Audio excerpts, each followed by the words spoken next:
여러분 안녕하세요. 지금부터 강의를 시작하겠습니다. 지금은 이른 아침이네요. 제가 맑은 정신으로 여러분과 오늘 수업을 하게 돼서 굉장히 기쁘게 생각합니다. PPT 화면을 보면서 같이 이야기를 시작합시다. 오늘 제가 주제는 청년 진로의 새로운 기회 공유경제라고 했습니다. 음, 요즘 이제 새로운 트렌드가 계속 나오지 않겠습니까? 그럴 때마다 우리 대학생들, 청년들은 어떤 곳에 기회가 있을까? 그것을 늘 생각해야 될 거라고 생각합니다. 그 중에 하나의 기회가 공유 경제라는 것입니다. 그래서 공유 경제가 무엇인가 오늘 여러분이 배우고 그게 나의 진로와 어떤 연관성이 있을지 또 공부하고 그런 좋은 시간을 갖게 되기를 바랍니다. 저는 생명과학 분야에서 2학 박사학위를 받았고 경영학 분야에서 석사학위를 받았습니다. 그리고 지금 또 사업을 하고 있습니다. 공유경제가 출현한 배경을 말씀드리면 첫 번째로는 무한대로 생산했던 적이 있었겠죠. 그래서 대량 생산이 이루어졌고 과잉 소비가 이루어졌고 그러다 보니까 환경 문제도 또 발생을 했습니다. 너무 많은 것들이 생산되고 버려지니까요. 그거를 다시 활용할 수 있는 방법은 없을까? 그게 공유경제가 그 대안이고 또 두 번째로는 소비의 주체로서 제품과 서비스를 통해 자신을 드러내기 시작했습니다. 그래서 SNS를 통해서 자신을 적극적으로 표시하고 표현하고 또 우리가 우리의 제품들과 우리의 옷가지들을 잘 활용합시다. 이렇게 말할 수 있는 그런 능동적인 소비자가 등장하게 된 거죠. 세 번째는 대부분의 공유결의 시스템은 무선 인터넷이나 스마트 기기가 없으면 불가능한 것이죠. 그런데 그러한 기구들 때문에 수요자와 공급자의 거래가 개인적으로 원활하게 움직이게 됐습니다. 네 번째로는 사람들이 굳이 내가 꼭 집을 가져야 되고 차를 가져야 되고가 아닌 것이다. 그런 정신들이 만들어졌어요. 왜냐하면 저비용으로 또 아주 좋은 조건으로 또 환경오염이 없는 상태에서 또 효율적으로 또 신뢰도가 좋은 사람들끼리 아주 낮은 비용으로 서로의 제품들이나 물건들을 공유할 수 있게 되었거든요. 그래서 아주 뛰어난 가성비를 갖게 된 거죠. 바로 당근마켓 같은 경우가 해당되겠죠.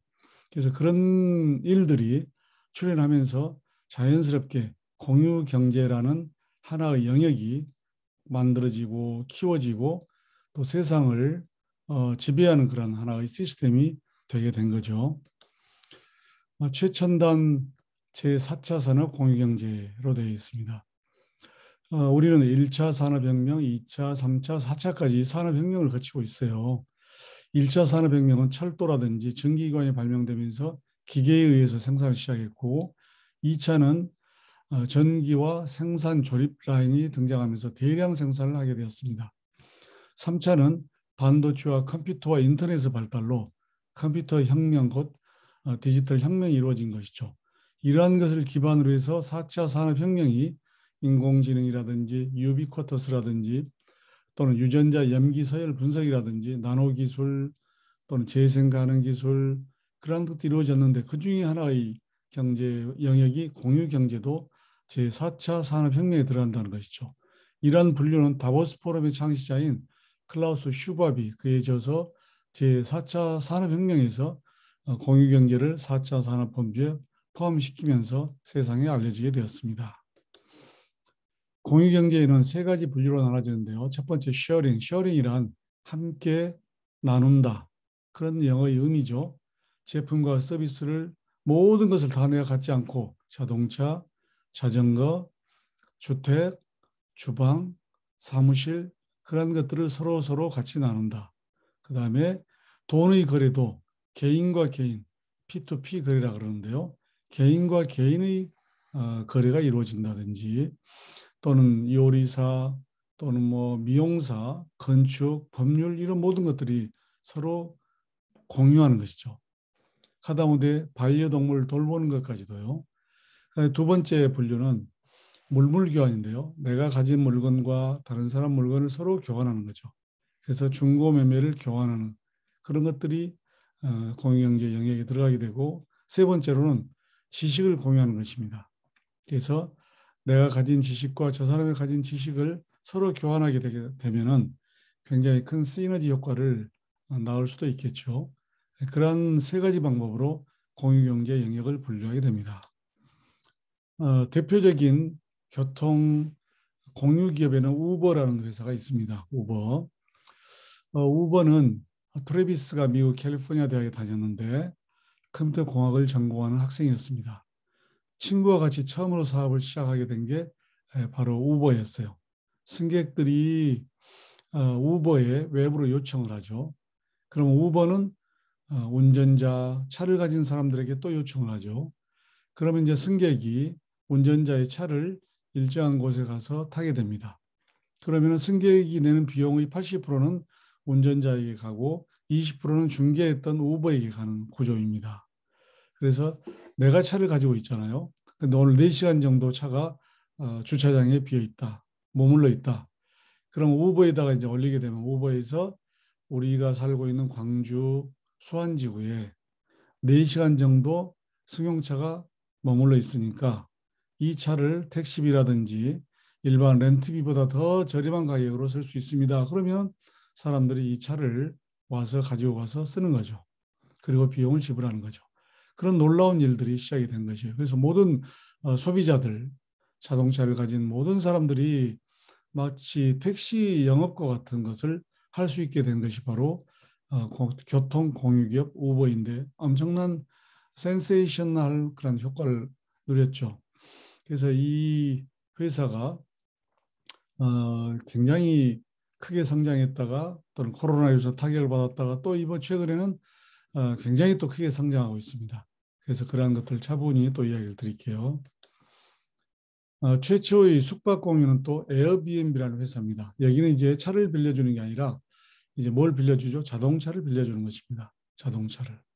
자동차가 아니라 집을 빌려주는 것입니다. 체스키라는 사람이 샌프란시스코에 있었는데 이 사람은 돈이 부족해가지고 집세를 낼 돈이 부족한 거예요. 집주인이 집세를 올려버려가지고 어떻게 할까 연구를 했어요. 그러다가 10월 말에 샌프란시스코에서 세계적인 그런 산업 디자인 협회 컨퍼런스가 열리는 거예요. 이때 수천 명의 디자이너가 오는데 샌프란시스코의 호텔은 부족할 것이라고 생각을 했어. 만실이니까. 숙박료는 계속 오를 것이고. 그래서 이 사람이 생각할 때 우리 아파트의 빈 공간과 침대를 참가자들에게 빌려주고 아침 식사를 제공한다면 어떨까? 그렇게 생각한 거죠. 그래서 그 사람들은 실제로 그렇게 해가지고 돈을 벌었어요. 그걸 가지고 집세를 충당했겠죠. 자, 이거는 우리만 원할까? 아니었죠.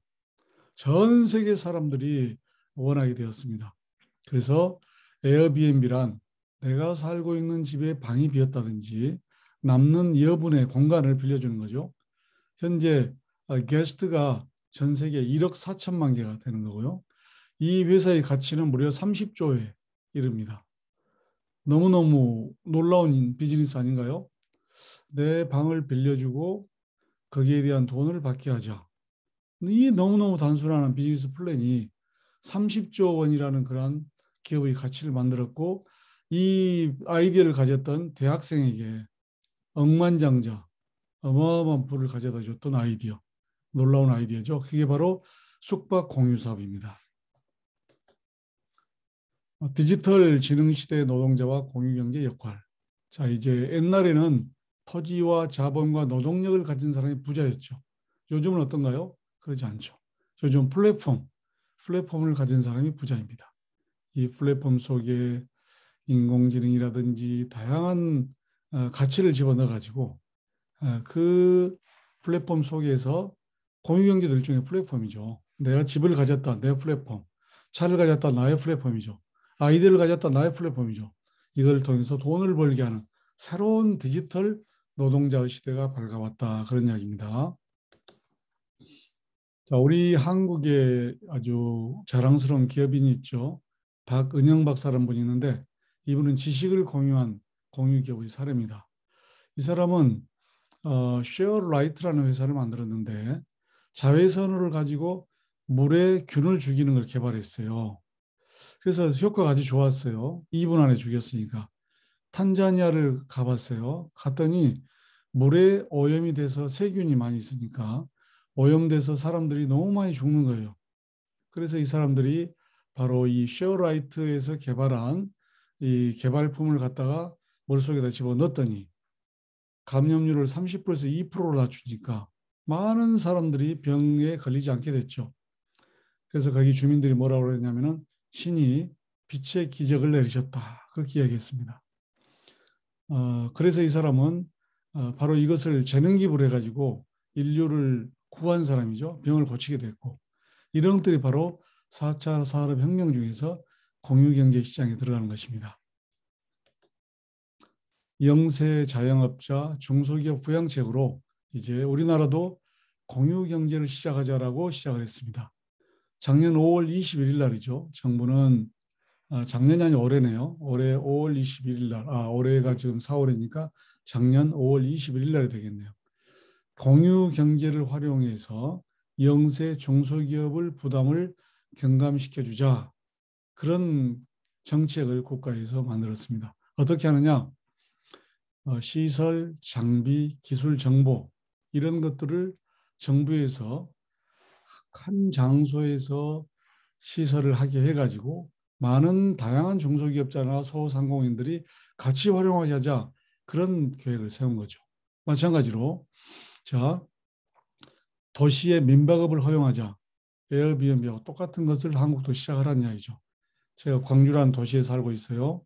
우리 아이들이 다 지금 떠났어요. 유학을 가고 예를 들면 대학을 가고 도시로 떠나고 또 군대 가고 비어 있잖아요. 이 비어 있는 이 방을 한 달에 50만 원을 주고 빌려주자라고 제가 결정을 했어요. 자, 그렇게 되면 사업을 바로 시작할 수 있는 거예요. 그 허용하자는 거죠. 그 다음에 이발소 미용실 있죠. 거기 보면 어때요? 원장님 한 사람이죠. 자, 그런데 앞으로는 어떻게 하는 거죠? 여러 원장님이 같이 쓰도록 해주자. 그래서 기구를 같이 활용하되 사람은 다양한 사람들이 와서 같이 운영을 하게. 병원에 가보면 어때요? 병원 요즘 여러 원장님 있죠. 병원도 바로 공유가 시작된 거죠. 하나의 영업장을 여러 오너들이 같이 사용하게 되는 거. 그래서 앞으로 중소기업의 생산시설, 축산물 가공업자들, 축산물 가공업자란 뭘까요? 소나 돼지를 가져오게 되면 그거를 부위를 나누죠. 이렇게 나눠가지고 이것은 어디다 팔고 이건 어디다 팔고 그러는 거죠. 근데 어때요? 축산물을 가공하는 기구라든지 장소는 한정돼 있잖아요. 거기에 다 들어있어요. 근데 많은 사람이 다 따로따로 다 사업장을 만들면 힘들잖아요. 그 사업장에 와가지고 거기에 임대료를 적당히 지불하고 그것을 같이 사용하면은 같은 작업장을 쓰는 걸로 해주겠다는 이야기죠. 그런 거죠. 그래서 온천수를 이용하는 목욕탕, 샤워장, 주차장, 대학교 연구실, 동물의약품 제조시설 그런 모든 것들을 다 공유하도록 해주겠다. 무려 47개 항목이 됩니다. 그래서 바로 이런 것 때문에 공유경제가 4차 산업혁명의 핵심이 된다. 그런 것을 알 수 있는 것이죠. 네덜란드 아이들은 공유경제를 어렸을 때부터 배웠다 그래요. 매년 4월 30일이 되면 여왕의 날이랍니다. 이때는 어린아이들이 모두 다 자기가 사용했던 물건들 중에 사용하지 않는 것을 들고 자기 집 앞에 거리에 나와서 가판대를 다 깔아놓고 거기서 그걸 팔거나 또는 물건을 교환하는 것이죠. 네덜란드의 아이들은 어렸을 때부터 그렇게 되면 어떻게 되겠어요? 물건을 쉽게 버리지 않는 거죠. 또는 함부로 쓰지 않는 거죠. 아껴 쓰겠죠. 그래서 내가 내 운동화가 있는데 깨끗하게 사용했어요. 그런데 나이가 들어서 사용하지 못한다 그러면 깨끗하게 보관하고 빨아서 이날 나와서 파는 거죠. 그래서 그런 것이 아주 자연스러운 하나의 교육이 되는 거죠. 그래서 네덜란드 아이들은 바로 어렸을 때부터 공유 경제를 실천하는 그런 것을 배우게 되기 때문에 네덜란드 상인은 세계적인 상인으로 유명한 거죠. 그런 교육이 뒷받침해서 우리나라도 이러한 시스템을 가지면 참 좋겠어요. 자, 세계 1위 공유 오피스는 위워크라는 회사입니다. 위워크라는 회사에 대해 뒤에 좀 설명할 거예요. 근데 우리나라에도 이런 공유 오피스가 세워졌어요. 공유 오피스란 사무실이 있는데 그 공간을 여러 사람이 같이 쓰는 거죠. 사무실에는 뭐가 있습니까? 회의실도 있고 탁자도 있고 또는 뭐 또 미팅룸도 있고 미팅룸 회의룸이네요. 그다음에 또 뭐 음료수를 같이 먹기도 하고 또는 뭐 창고도 있을 수도 있고 여러 가지 있을 수 있겠죠. 그거를 같이 쓰니까 한 명 있으면은 월 임대료가 200만 원이라면 어때요? 10명 있으면 한 사람당 얼마만 내면 되죠? 10명이 200만 원, 20만 원만 되면 되나요? 그러면 되는 거죠. 그러면 나는 20만 원만 내고 사무실 쓸 수 있으니 얼마나 좋습니까? 그런 것을 바로 공유 오피스라 그러는 거죠. 그래서 전 세계적으로 많은 그런 회사들을 보유하고 있는 큰 회사가 바로 위워크입니다. 그런데 한국에서 토종 공유 오피스가 있는데 1호점을 시작으로 24호점을 낸 회사가 있어요. 여기에 입주한 회사는 약 15,000명이 들어와 있다네요. 매출도 425억으로 됐고 전년에 대비해서 2배나 성장을 했고. 그래서 여기는 사무실은 보증금이나 임대료를 내고 알아서 쓰는 것이었으나 패스트5는 노트북 하나만 딱 가지고 들어오면 사무실 디자인, 음료수 제공, 냉난방, 운영 관리를 모두 다 해주는 거고. 그런 편리함 때문에 이러한 공유 오피스를 만들고 급히 성장하고 있습니다.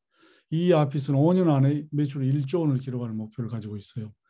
기대가 되는 거죠. 이거 바로 새로운 창업의 기회였어요. 그다음에 현대자동차가 차량 공유 분야를 할까 말까 망설여요.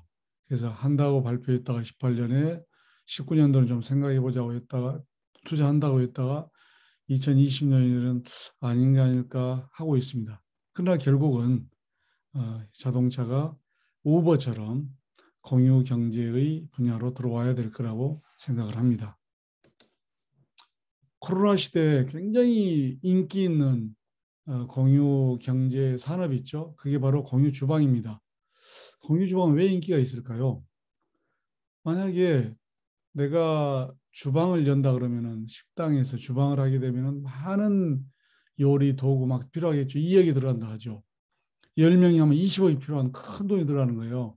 근데 10명이 한 주방에서 한 식당에서 같이 하면서 나는 중국식, 나는 일본식, 나는 베트남식, 나는 인도식, 나는 한국식, 나는 뭐 어디식 이렇게 하는 다양하게 요리를 한다면 그 사람들은 어때요? 요리 도구를 같이 쓸 수 있잖아요. 그다음에 장소를 빌리는 비용도 또 어때요? 작은 비용으로 할 수 있잖아요. 적은 비용으로.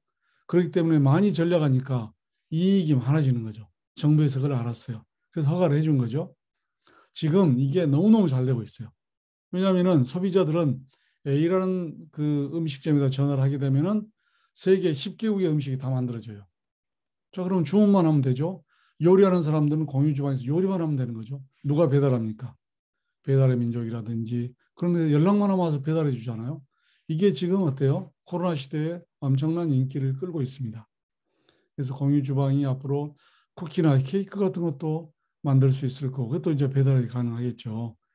이런 것들이 가능하게 된 것이죠. 그래서 현재 공유 주방은 식품 제조 시설을 나누는 공간인데 국내에는 최초 공유 주방 업체 위쿡을 비롯해서 셰플리, 영업 키친, 고스트 키친, 클라우드 키친 등 20여 개 업체가 40여 개 점포를 운영하고 있는 것입니다. 앞으로 이것은 인기가 지금 굉장히 많기 때문에 앞으로 계속 빠르게 증가할 것 같습니다. 자, 제조업 생산 라인 소유 시대는 가고 공유 시대가 온다. 매일경제신문에 났던 것인데요. 앞으로는 지벤스라는 회사의 회장이 이야기한 거네요. 미래의 공장은 고도로 자동화될 뿐만 아니라 상당 부분을 스스로 의사 결정을 하고 환경 변화에 적응해 자체적으로 체조가 될 것이다. 앞으로 공장은 디지털화가 광범위하게 진행될 것이며 다른 제조업체와 원격으로 운영되는 생산 라인을 공유하게 될 것이다. 그렇게 이야기했어요. 그래서 우리나라 정부에서도 공유 경제를 활용한 영세 중소기업 부담을 경감하자라고 이야기했죠. 조금 전에 이야기했던 거죠. 시설 공유하는 거. 제가 독일에 간 적이 있어요. 독일에서 아주 유명한 자동차를 많이 만들잖아요. BMW 회사를 간 적이 있습니다. 갔더니요. 너무너무 놀라운 것은 나사 하나를 조이는 것, 페인트를 칠하는 것까지 다 로봇가 해버려요. 너무너무 놀라웠어요. 아주 나사를 조인다 미세하잖아요. 그 미세한 거를 갖다가 로봇가 작은 나사, 우리 눈으로도 우리가 조립하기 힘든 것도 로봇은 해버려요. 그렇게 하는 거죠. 제가 볼 때는 그 BMW 공장을 운영하는데 사람이 투여된다면은 수십만 명이 들어가야 될 것 같아요. 페인트공까지 다 들어가야 되잖아. 근데 그 모든 것을 기계가 다 해버려요. 자, 그럼 어때요? 앞으로 사람이 많이 필요할까요? 필요하지 않는 것이죠. 그래서 앞으로 모든 어, 것들은 자동화되기 때문에 사람이 덜 필요하게 되겠죠, 물론. 자, 그러면서 점점 자동차 같은 것은 내가 소유하는 것이 아니고 내가 가진 자동차를 다른 사람에게 빌려주면서 같이 공유하는 시대. 빌리는 사람도 싸니까 그렇게 변해갈 겁니다. 점점점 날이 갈수록. 그래서 앞으로 이제 야, 그럼 이제는 어때요? 이제는 뭐 자동차가 뭐 없어서 못한다는 시대가 사라지는 거죠. 내가 많은 자동차를 같이 사용하는 시대가 온 거죠. 살 필요가 없게 되는 거죠. 자, 그런 시대에 우리는 어떻게 될까요? 우리는 이제 점점 더 사람이 꼭 필요한 부분, 그때만 사람이 일하는 시대로 가게 되겠죠. 우리가 집과 자동차와 이런 스트레스에서 줄어들겠죠. 그런 시대로 가게 될 겁니다.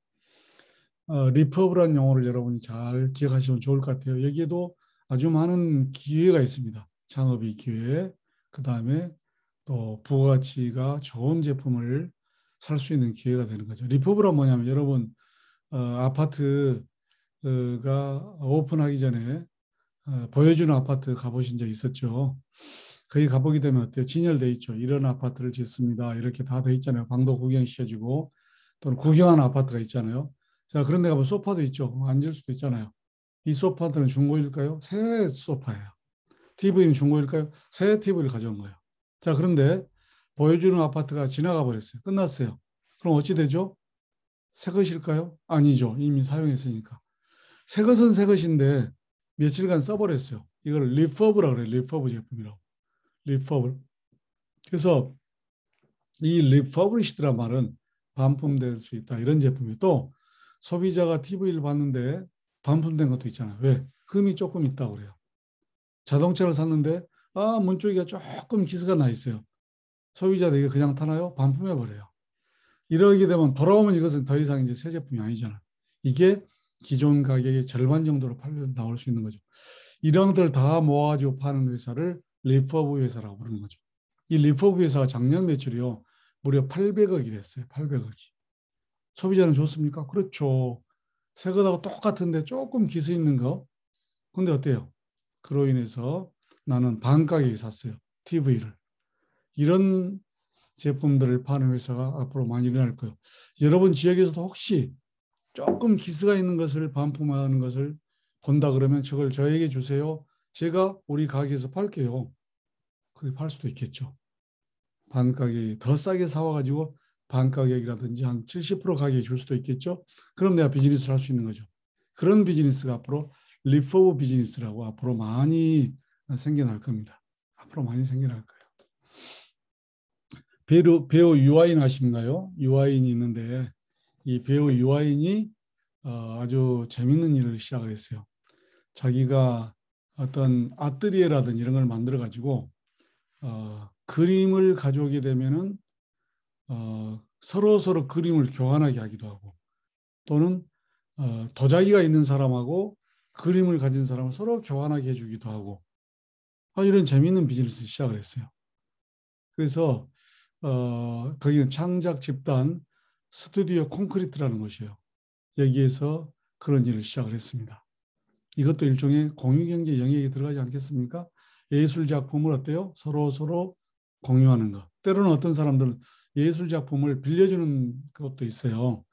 내가 이 그림을 한 달 동안 딱 빌려주면 어때요? 손님이 왔어요. 그러면 멋진 그림 살려고 하면은 뭐 몇백만 원, 몇천만 원짜리인데 그냥 몇만 원에 빌릴 수 있어요.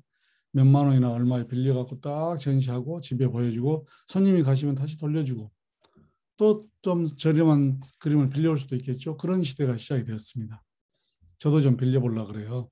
네. 네, 그리고 이제 유아인이 그런 놀라운 그것을 시작을 했어요. 자, 그 다음에 봅시다. 쓰레기도 공유 경제의 자산이다. 무슨 말일까요? 삼성전자에서 TV를 팔았어요. TV는 냉장고가 뭐 어때요? 박스가 멋있죠? 아주 좋은 박스에 오거든요. 전자제품이 오면 어때요? 너무 멋있잖아요. 전자제품 와도. 깨끗한 박스. 근데 이거를 버리자니 너무 아까워요. 너무너무 멋있고 그다음에 상자가 너무너무 질이 좋아요. 버리면 될까요? 그래서 삼성전자의 어떤 제품은 자, 이걸 가지고 책꽂이를 만드십시오라고 이렇게 접는 방법을 알려줘. 이걸 가지고 쓰레기통을 만드십시오. 접는 방법을 알려줘요. 그러면 삼성전자 TV를 샀으면 나는 새로운 책꽂이를 하나 만들게, 종이 책꽂이를. 또 새로운 휴지통을 만들 수 있어요. 쓰레기를 어때요? 공유할 수 있는 자산으로 전환시켜주는 그런 것들이 바로 연구되고 있고 또 실제적으로 공급되고 있습니다. 그래서 예를 들면 삼성전자 이야기는 했고요. 또는 어떤 사람들은 아이스팩에 순수한 물을 넣어서 재활용하게 하는 사람도 있어요. 또는 광합 미생물을 넣어서 이것이 끝난 다음에는 식물 영양제로 주십시오. 그런 공유를 실천하는 것도 있고 또 어때요? 생수병에 라벨을 붙이잖아요. 근데 이 라벨을 떼어내야만 이 병을 활용할 수 있잖아요. 그래서 아예 생수병에다 라벨이 없는 그리고 거기다 바로 인쇄를 해버려요. 그런 것도 있고 그래서 공유를 실천하게 하는 것들이 많이 지금 이루어지고 있습니다. 이제 석유는 어때요? 점점 사라지게 됩니다. 석유는 사라지게 돼요. 석유 없으면 어찌 될까요? 점점 석유를 사용하는 자동차도 없어지기 시작하게 되겠죠. 그럼 이제 앞으로는 어떤 일이 벌어지죠? 점점 이제 기존의 자원들을 활용하는 그런 시대가 점점 오겠죠. 그래서 앞으로 이 시대는 이제 자원을 활용하는 그러다 보니까 어찌 되는 거죠? 기존의 것을 거의 안 쓰게 될 수도 있겠죠. 그런 상태를 한계 비용 제로라고 이야기합니다. 한계 비용이 제로가 되는 공유 자동차, 공공교통수단, 구독 자동차 이런 시대로 많이 건너오고 있습니다. 그래서 지금 중동에서는 어때요? 석유를 만들어서 부자가 되잖아요. 석유를 파내가지고. 근데 그 사람들 어때요? 석유가 고갈될 날이 있을 거라는 걸 알고 있어요. 두려우니까 어떻습니까? 이제는 다른 산업을 막 발전시키려고 하고 있어요. 그래서 앞으로 점점 더 천연 기존 자원을 활용한 시대는 점점 가고 만들어진 제품을 활용하는 그런 공유경제의 시간이 점점 다가온다. 그런 거죠. 그래서 앞으로 가장 공유경제스러운 삶은 뭘까요? 이익을 구하지 않는 삶이 가능할까? 가능하다는 이야기죠. 왜 그런 삶을 살지 않지?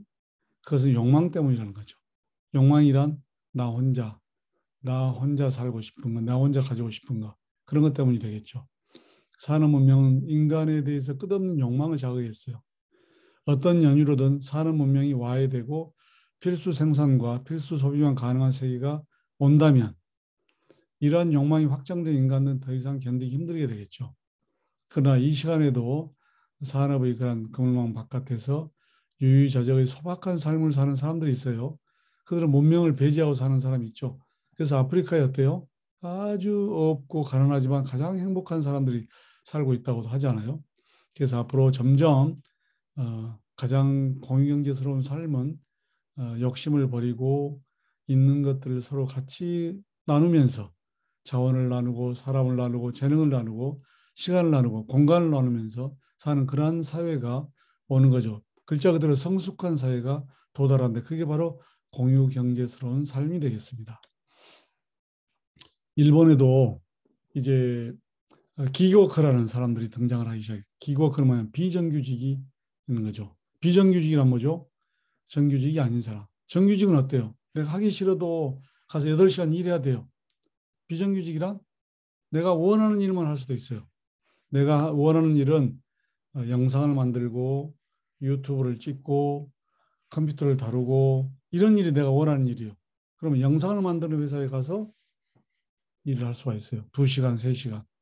그 다음에 어때요? 유튜브를 만들어주는 회사에 가서 2시간, 3시간. 그럼 두 개 합쳐서 한 4-5시간 일했어요. 나머지 시간은 내 시간을 갖는 거죠. 그런 시대가 오는 거죠. 그래서 일본에서 벌써 그런 기그워커라는 사람이 100만 명이래요. 우리나라도 그렇습니까? 네, 우리나라에서도 내가 원하는 일만을 골라 사는 사람들이 등장을 하고 있어요. 또 제 사무실에도 일하시는 분이 있는데 그분은 아이를 둘 가진 여자분이에요. 그분은 어때요? 아이를 키우는 전업주부 역할을 하면서 저희 사무실 와서 4시간 일해요. 회계 쪽의 일을. 그런 시대인 거죠. 근데 가정도 팽개치면서 오로지 일에만 매달리는 8시간, 10시간 일한다? 그런 시대는 이제 사라지고 있는 것이죠. 점점 어때요? 공유경제의 분야가 사람들에게 점점점 한정된 일자리를 다양하게 제공하면서 다른 여유 있는 시간을 갖도록 하는 그러한 패턴으로 전환시켜주고 있는 것입니다. 여러분들도 거기에서 길을 찾을 수가 있을 거예요. 자, 무섭게 증가하는 1인 가구. 1인 가구가 많이 증가해요. 여러분이 만약에 대학을 졸업하고 독립했습니다. 그러면 1인 가구가 되는 거죠. 그런 1인 가구가 점점 많아져요. 왜요? 청년이 1인 독립해서 그러기도 하지만 점점 어른들이 살다가 혼자 되신 분들이 많아요. 그래서 그런 분이 많아요. 자, 그런데 이런 분들이 다 집을 가지고 있으면 어때요? 낭비죠. 그래서 여러 사람들이 같은 집을 갖게 하는 거. 이게 공유주택이 되는 거죠. 정부에서 방이라든지 욕실이라든지 또는 주방이나 거실을 같이 사용하도록 공유주택을 만들어주고 거기에서 싸게 거주하는 그런 제도를 만들어줍니다. 그래서 국가에서 만들어준 공유주택도 있지만 또는 어때요? 개인들이 사설로 만든 공유주택도 있어요. 그래서 그런 공유주택이 점점 확대되고 있고 비즈니스가 아주 잘 되고 있습니다. 여러분이 만약에 시골에 또는 도시에 집이 있다고 그래요. 부모님들이. 그런다 한다면은 방을 많이 만들 수 있겠죠. 개조를 해가지고 그거를 갖다가 공유주택으로 만들면 되는 거예요. 그럼 어때요? 한 달에 3, 400만 원을 벌게 되면 이러면 50만 원을 내는 사람들이 10명이면 500만 원이잖아요. 좀 싸게 줘요. 30만 원을 내는 사람 10명이면 300만 원이잖아요. 300만 원이면 대기업의 연봉 초봉이 될 수 있습니다. 꼭 대기업에 갈 필요는 없는 거죠. 그렇게 해가지고 어때요? 자기의 삶을 살 수도 있는 거죠. 그래서 공유주택이라는 것이 또 여러분에게 하나의 기회가 될 겁니다. 그 다음에 공유교통은 뭐죠? 내 자동차를 다른 사람과 나눌 수 있는. 그래서 우리나라에서도 이제 법이 개정이 많이 되고 있으니까 전반적으로 그게 다양화되는 시대가 곧 올 거예요. 그러면 우리가 가지고 있는 자동차를 내가 소형 자동차를 가지고 있어요. 근데 내가 일하고 있어요. 4시간? 빌려주면 어때요? 빌려준 시간 동안에 1시간에 2만 원 받는다. 4시간은 8만 원 받을 수 있잖아요. 8만 원이 적은 돈인가요? 10일이면 80만 원이에요. 큰 돈이죠. 그래서 그런 돈을 벌 수 있는 과외의 내 방을 빌려주고 내 차를 빌려주고 몇 시간 동안 어때요? 굉장한 기회가 오겠죠. 그게 바로 공유경제를 통해서 오는 기회라고 볼 수가 있습니다. 그다음에 세계 최대의 공유주택은 영국에 있는데요. 무려 방이 546개래요. 극장도 있고 게임방도 있고 뭐 체육관도 있고 굉장한 거죠. 이런 비즈니스도 나중에 점점 더 커지면 할 수 있는 거죠. 공유주택을 크게 지어놓고 방을 만들어서 많은 청년과 사람들이 와서 서로 섞이게 만드는 거. 꿈의 비즈니스가 되겠죠. 한번 돈을 많이 벌면 해볼 수도 있죠.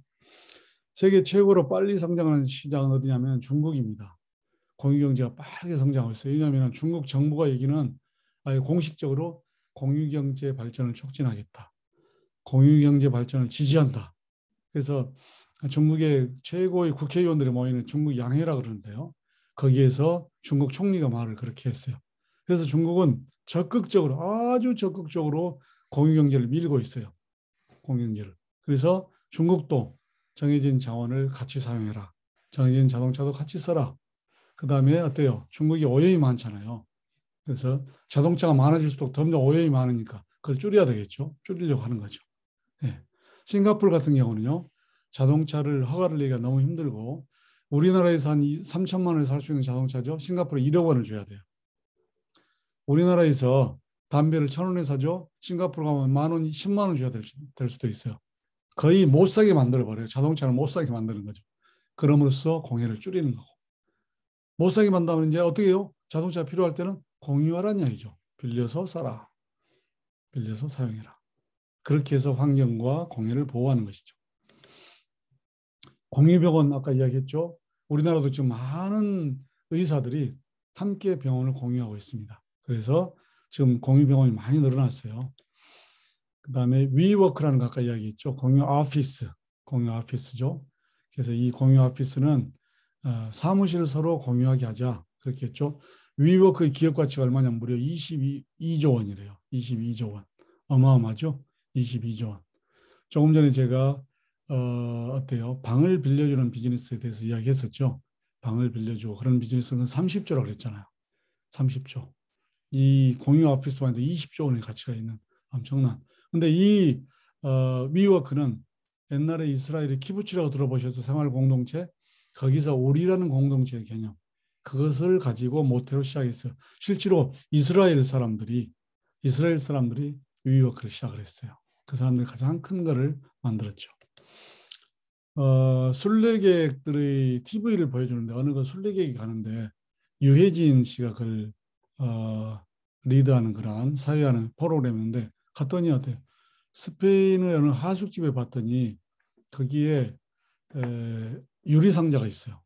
나무 상자 속에는 순례객들이 머무르고 가다가 가버리는 물건들이 많이 있어요. 이거를 무료로 가져가세요. 그런 순례객 공유경제라고 적어놓고 순례객 공유경제. 그래놓고는 순례객들이 버리고 간 것을 다 모았다가 누구든지 필요한 사람은 가져가세요. 그런 일을 시작을 한 거죠.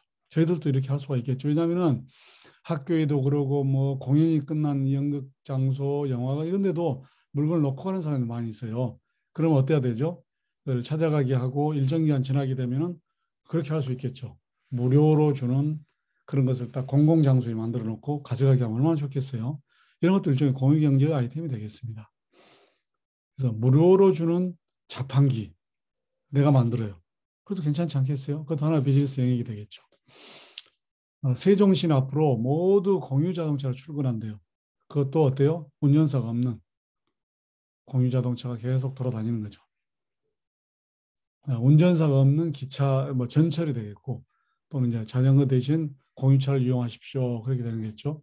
그럼 자동으로 문이 열리고 타면 차량이 또 출발하고, 이런 뭐 자율주행차, 전기 공유차, 이런 공유 자전거 이런 것들로 앞으로 세종시는 채워진대 5년 후에.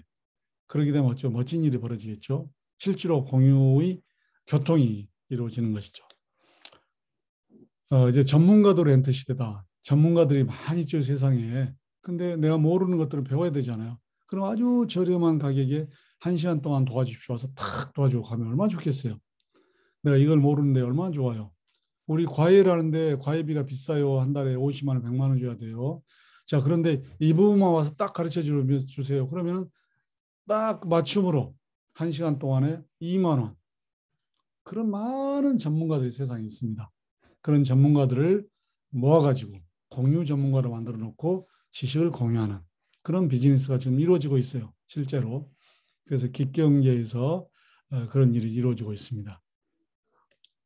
자, 이제 미술품을 공유하는 시대는 이야기했죠. 미술품을 서로 빌려가고 빌려주고 빌려보는 시대 이야기했고요. 그다음에 신재생 분야에서 에너지 분야 어떻게 한가요? 이제 한국에서도 자 동네에 태양광 판을 설치해라. 동네 공공장소에 거기서 나온 수익금을 어때요? 동네 사람들이 나눠 갖게 하는 거죠. 구조. 실제로 그렇게 시작이 됐어요. 그래서 발전회사에서 설치를 해주고 동네 사람과 수익을 나눠 갖는 구조. 네, 그런 게 바로 공유산업이 들어가는 거죠. 이제 마취할 시간이 거의 돼가네요. 모신사 잘 아시죠? 여기서는 의류를 파는데 의류도 재활용된 의류, 재활용된 걸 가지고 다양한 의류를 파는 시대에 그다음에 플라스틱도 다 지금 폐기물이잖아요. 이것을 다시 활용할 리사이클이라고 하는데요. 리사이클 해가지고 이걸 갖다가 어때요?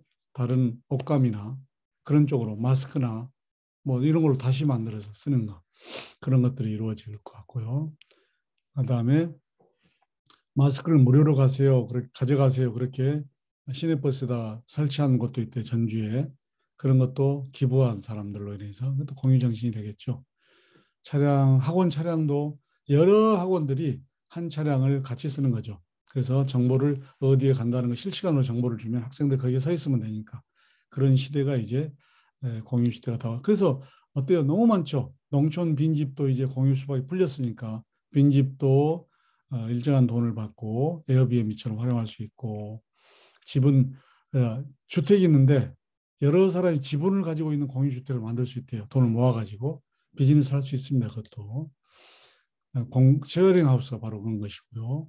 그다음에 또 섬유 부산물을 가지고 백팩을 만드는 효성 이런 것도 일종의 공유 산업이 되겠죠. 리사이클이니까.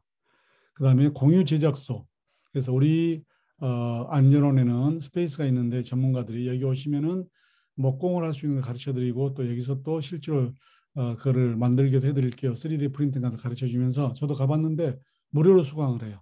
실제로 할 수가 있습니다. 이게 바로 공유하는 거죠. 여러 가지로. 네, 그 다음에 이야기했고요. 미용실도 여러 원장님이 쓴다는 이야기했죠. 그 다음에 폐에너지를 공장에서는 전기에너지를 리사이클하는 에너지를 리사이클하는 것들이 이루어지고 있고요. 그 다음에 에너지 공유, 발전소를 공유한다 그랬죠. 그 이야기 했었고 이런 것들이 지금 많이 이루어지고 있습니다. 그래서 주방, 공유 주방, 또 취미 생활하는 플랫폼이 만들어져 가지고 같이 취미 생활하는 그런 공유 산업, 그 다음에 온라인 공유 상점도 페북에서는 무료로 공간을 오픈해주고 팔 수 있게 해주고요. 그 다음에 숙소를 서로 무료로 교환하는 거. 나는 광주, 나는 서울이면 서로 휴가철에 교환하는 카우치 서핑이라는 것인데 그런 것도 지금 시작이 됐고요. 그 다음에 금융도 돈과 돈을 개인 대 개인이 빌려주면서 이자를 일정 이자를 주고받는 은행의 구조를 하는 거죠. 그것이 바로 P2P 개인의 어떤 계좌가 되는 것이죠. 그런 것들이 시작이 되고 있고 그 다음에 물물 교환한 자동 판매기도 이루어지고요. 그 다음에 텔레재능을 이용하는 은행이 있어가지고 서로 그거를 텔레뱅크에서 하는 거, 당근마켓에서 중고 물품을 사고 팔지만 또 교환도 하기도 하잖아요. 도시광선 어때요? 배터리 같은 데는 금을 캐내서 재활용하는 거 이런 것들. 그다음 여분의 음식을 어때요? 동네에서 사람들에게 자, 가져가세요라고 플랫폼을 만들어 놓으면은 남아 있는 음식을 다 가져갈 수 있게 그런 그래서 음식의 쓰레기로 가는 걸 방지하고요. 이런 많은 것들이 이루어지고 있습니다. 그래서 공유경제가 너무너무 한정이 없어요. 무한대로. 무한대로 공유경제 산업이 무한대란 말은 무슨 말이죠? 직업도 한계가 없다는 이야기죠.